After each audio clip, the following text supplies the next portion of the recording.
Just have you say your first and last name to the microphone, please. Brian Anderson. Thank you very much. Brian, what do you think you did well against Wake, and what are some things that you saw on tape that you need to improve on? I mean, I thought as a unit, there was definitely a lot of things we needed to improve on as far as adjusting to different fronts we were getting. But, I mean, I think collectively as a group we did a good job in the fourth quarter of fighting and not ever giving up. And I think that was something that was pretty evident that it was there in the fourth quarter, coming back and getting some points back on the board and giving us a late try at getting the game back in our pocket. Is there anything technically you saw that you need to really work on that you can improve on? Obviously, every game you improve. Yeah, sure. There's always little things. And, I mean, as a center, a lot of it comes back on you. So a lot of the group things that sometimes didn't work right as a unit, I think that all comes back on me. And so, I mean, just getting those little things dialed in. Sunday practice, we had we correct everything we mess up. So, obviously, in every game, unfortunately, there's always some things that don't always go great. So, the biggest thing was just coming back, correcting them, and that way moving on to future games that won't happen again. So, we got those things corrected. Through these first three games, you guys have had to come back in the fourth quarter.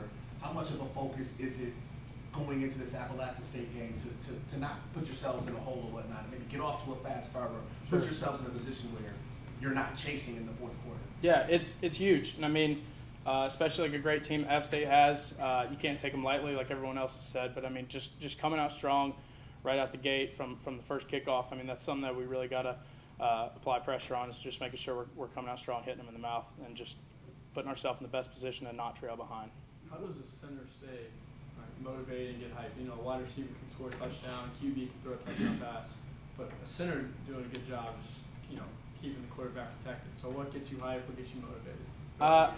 I think just things that are always put confidence in any lineman's mind is just having good protection for the guys behind you, and having awesome guys to block for, like Antonio, Mike, and Javante. They're just so much fun to block for, and guys like Sam that are really special back there. I mean, it's something special. So I mean, whenever you're being productive as a group and are really giving the guys back there time to let the play develop, that's something that kind of gives everybody on the field energy.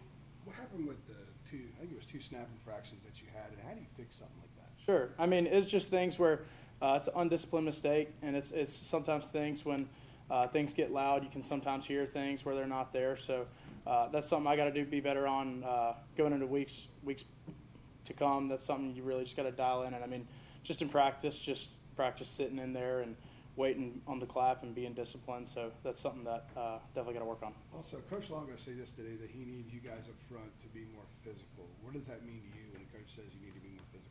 I mean, I take it as a challenge. I mean, any offensive line, the biggest thing you can always say about yourself is that you're a physical group. That's something I'd like to say about our group, is that we're very physical. But against Wake Forest, I do not think we did a good job being as physical as we should have been. And I think just going into the next game, we always got to be more physical and finish blocks. Is that a pretty correctable thing? Absolutely. I think being physical is a choice you can make. It's a mental thing that you can walk into the game and decide whether or not you want to finish blocks or not, whether you want to take the extra couple steps to block to the whistle or not. So as a group, as an offensive line, that's something we really need to key in on this week. As a center, do you have to kind of learn to snap the ball in different ways to different quarterbacks, or is it pretty standard? It's pretty standard.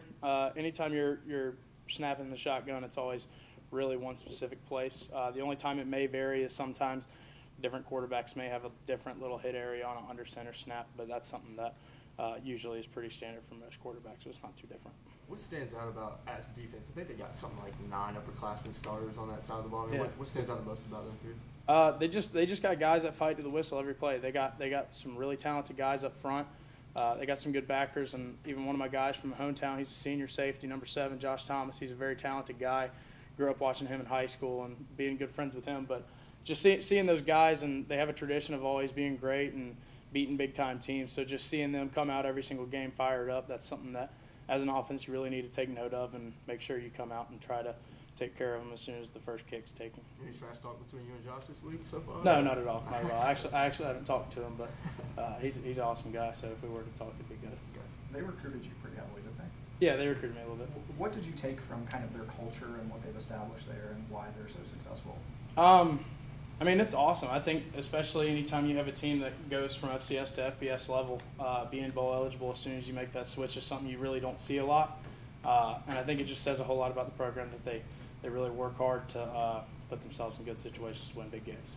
Brian, do you tell your other teammates that, App State in its history beat Michigan and almost had some upsets here and there against Power 5 schools and stuff. So this is a legit team coming in here. Absolutely. I mean, it's very important. It's the most important game of the year because it's the next one, of course. And I just think anytime you're preparing for a game like that, you can't take any snap for granted in practice. So that's something we as a team are really trying to focus on this week, starting with today being the first practices of the week, just coming out and taking advantage of every opportunity we get. You guys good? Thank you, guys. Thank you. That's right here. You want to shake everyone's hand?